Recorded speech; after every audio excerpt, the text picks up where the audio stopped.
200 కోట్లు ఊహించుకోవడానికి ఎంత అద్భుతంగా ఉంది కదా. ఈ అద్భుతాన్ని అందుకోవడం కేవలం తెలుగు సినిమాలకు మాత్రమే సాధ్యమా? హిందీ సహా ఏ ఇండస్ట్రీకి కూడా 200 కోట్ల ఓపెనింగ్ డే రికార్డ్ కేవలం ఓ కల మాత్రమేనా? రాజమౌళి తర్వాత ఆ రికార్డ్ సుకుమార్ ఖాతాలో చేరబోతోందా? పుష్ప 2 ఓపెనింగ్ ఎలా ఉండబోతుందో ఎక్స్క్లూజివ్గా చూద్దాం.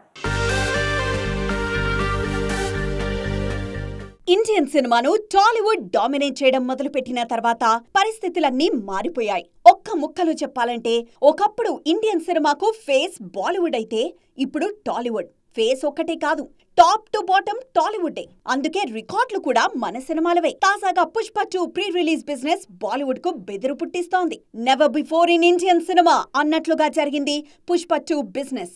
ఓపెనింగ్ డే రికార్డ్స్ కూడా అలాగే ఉండబోతున్నాయని ట్రేడ్ లెక్కలు చూస్తుంటే అర్థమైపోతోంది. ఇప్పటి వరకు కేవలం బాహుబలి 2, RRR సినిమాలు మాత్రమే తొలి రోజు 200 కోట్ల కంటే ఎక్కువ వసూలు చేశాయి. RRR 222 కోట్లతో టాప్లో ఉంటే 214 కోట్లతో బాహుబలి 2 సెకండ్ ప్లేస్లో ఉంది. రాజమౌళికి మినహా మరే దర్శకుడికి ఫస్ట్ డే 200 కోట్ల ఓపెనింగ్ ఇవ్వలేదు ఆడియన్స్. కల్కితో నాగ్ అశ్విన్ దగ్గరకొచ్చి 191 కోట్ల దగ్గరే ఆగిపోయారు. ఆ తర్వాత సలార్ 167 కోట్లు, KGF 2 సినిమాలకు 164 కోట్లు, దేవర 157 కోట్లు, లియో సినిమాకు 147 కోట్లొచ్చాయి. కానీ ఏ సినిమా కూడా 200 కోట్ల ఓపెనింగ్ మాత్రం తీసుకురాలేదు. బాలీవుడ్ సినిమాలైతే ఈ దరిదాపుల్లో కూడా లేవు. జవాన్కొచ్చిన 129 కోట్లే అత్యధికం. దాంతో అంచనాలన్నీ పుష్ప 2 పైనే ఉన్నాయిప్పుడు. పెరిగిన టికెట్ రేట్లు, ట్రేడ్ అంచనాలు ఇలా హైప్ చూస్తుంటే ఫస్ట్ డే 250 కోట్ల ఓపెనింగ్ కేక్ వాక్ అనిపిస్తోంది పుష్పరాజ్కు. అదే కానీ జరిగితే టాలీవుడ్కు తప్ప మరే ఇండస్ట్రీకి 200 కోట్లు కొట్టే సత్తా లేదని అర్థమైపోతుంది. మార్కెట్ రావడం గొప్ప కాదు, వచ్చిన మార్కెట్ను నిలబెట్టుకోవడమే గొప్ప. ఇప్పుడు అదే చేస్తున్నారు ప్రభాస్. అది ఇండియాలో అయినా ఓవర్సీస్లో అయినా.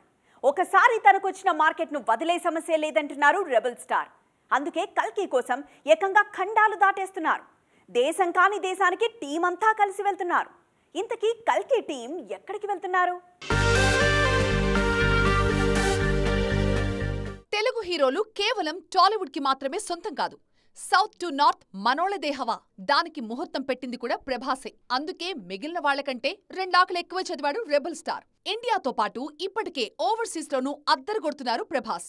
ముఖ్యంగా జపాన్ లో అయితే ప్రభాస్ పేరు మార్బ్రోగిపోతోంది. బాహుబలితో ఇండియాలోనే కాదు, జపాన్ లోనూ ఫ్యాన్ ఫాలోయింగ్ సొంతం చేసుకున్నారు ప్రభాస్. ఆ తర్వాత సాహో, సలార్ సైతం జపాన్ లో మంచి వసూళ్లే సాధించాయి. తాజాగా కల్కిని సైతం జపాన్ లో భారీగానే రిలీజ్ చేయబోతున్నారు.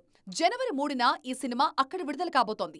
దీనికోసం టీం అంతా అక్కడికి వెళ్లబోతున్నారని తెలుస్తోంది. కల్కి పార్ట్ 2 కోసం స్క్రిప్ట్ వర్క్ మొదలుపెట్టారు నాగి. ఈలోపే కల్కి జపాన్ రిలీజ్ కు రెడీ అయింది. డిసెంబర్ చివరి వారంలో కల్కి టీం జపాన్ వెళ్లి ప్రమోషన్స్ చేస్తారని తెలుస్తోంది. గతంలో RRR కోసం జపాన్ కి ప్రమోషనల్ టూర్ కి వెళ్లారు రామ్ చరణ్, NTR, రాజమౌళి. అది సినిమాకు చాలా హెల్ప్ అయింది.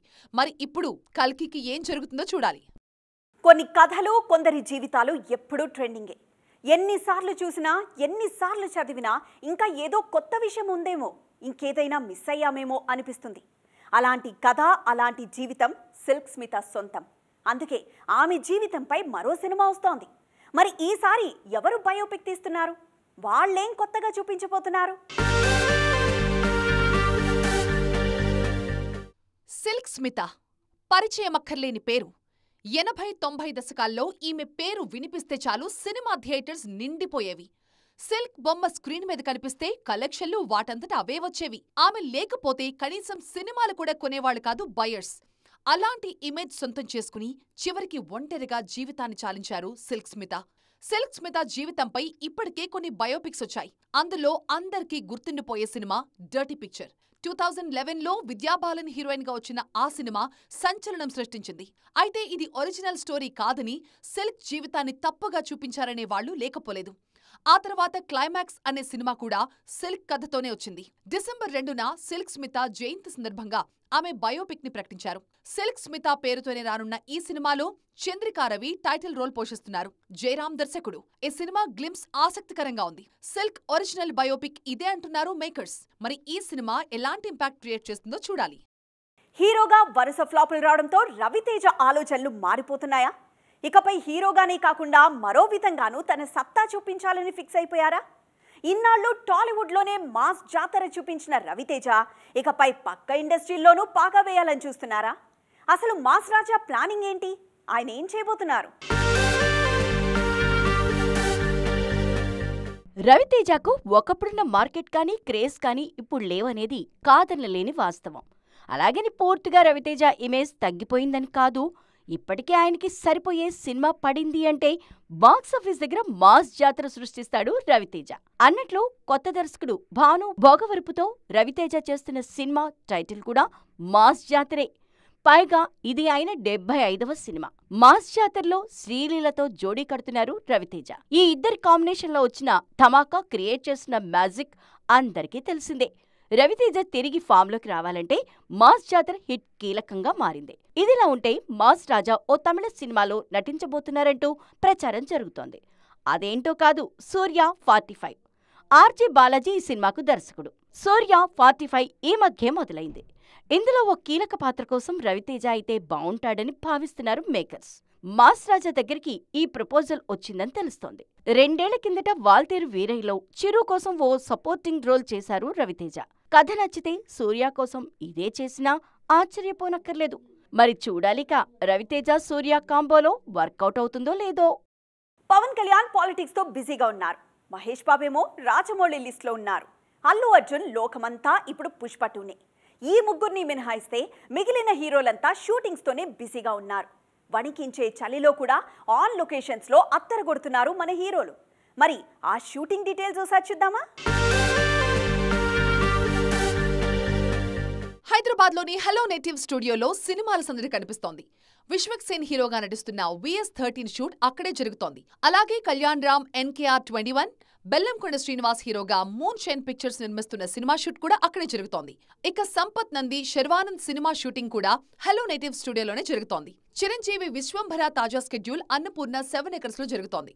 ప్రభాస్, మారుతితో పాటు అటు హను రాఘవపూడి సినిమాల్ని బ్యాలెన్స్ చేస్తున్నారు. రాజసాబ్ షూట్ అజేజ్ నగర్లోని పీపుల్ మీడియా ఫ్యాక్టరీలో జరుగుతుంటే ఫౌజీ షూట్ అల్యూమినియం ఫ్యాక్టరీలో జరుగుతోంది. ఇక బాలయ్య బాబీ సినిమా షూట్ చౌటుపల్లో జరుగుతోంది. నాగార్జున, ధనుష్, కుబేరా షూట్ రామానాయుడు స్టూడియోస్ లో జరుగుతోంది.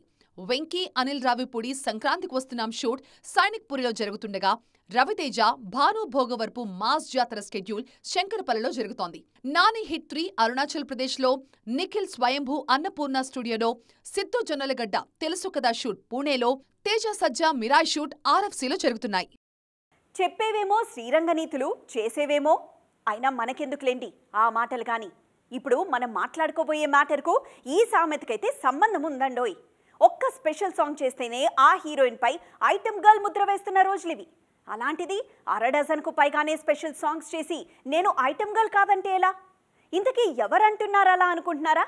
చూసేయండి మరి. ఇండస్ట్రీలో తెలియకుండానే కొందరు హీరోయిన్లపై ఐటమ్ గర్ల్ ముద్ర పడిపోతుంది. హీరోయిన్ గా సినిమాలు చేస్తూ మధ్య మధ్యలో స్పెషల్ సాంగ్స్ చేస్తే ఓకే కానీ కేవలం వాటిపైనే ఫోకస్ చేస్తే మాత్రం సమస్యలు తప్పవు. తాజాగా తమన్నాకు ఇలాంటి ఇష్యూసే వస్తున్నాయి. నేను హీరోయిన్ రా బాబు అని చెప్పుకోవాల్సిన పరిస్థితి వస్తోంది ఈ బ్యూటీకి. పాపం తమన్నాను హీరోయిన్ కాదన్నదెవరిప్పుడు అని ఆలోచిస్తున్నారా? అసలు మ్యాటర్ ఏంటంటే ఈ మధ్య ఎక్కువగా స్పెషల్ సాంగ్స్ చేస్తున్నారు మిల్కీ బ్యూటీ. పైగా ఈమె చిందేస్తే సినిమా హిట్ అనే సెంటిమెంట్ కూడా బాగా నడుస్తోంది. జైలర్, సరిలేరు నీకెవ్వరు, స్త్రీ 2, జై లవకుశ, KGF లాంటి సినిమాల్లో స్పెషల్ సాంగ్స్ చేశారు తమన్నా. తమన్నా స్పెషల్ సాంగ్ కు అత్తిరిపోయే క్రేజ్ ఉందిప్పుడు. దాంతో ఆమె డేట్స్ కోసం క్యూ కడుతున్నారు మేకర్స్. ఇక్కడే మిల్కీ బ్యూటీకి కోపం వచ్చేసింది. తాను చేసిన పాటలు సినిమాలకు హెల్ప్ అయితే హ్యాపీయే కానీ అలాగని తనపై ఐటమ్ గర్ల్ ముద్ర వేస్తే మాత్రం ఒప్పుకోనంటున్నారు తమన్నా. కొన్నిసార్లు స్నేహం కోసం స్పెషల్ సాంగ్స్ చేస్తానంటున్నారు ఈ బ్యూటీ.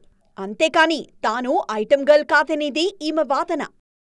ఇది ఈరోజు ఈటీ ఎక్స్క్లూసివ్. మరిన్ని ఎంటర్టైన్మెంట్ అప్డేట్స్తో మళ్ళీ కలుద్దాం. అప్పటి వరకు చూస్తూనే ఉండండి TV9.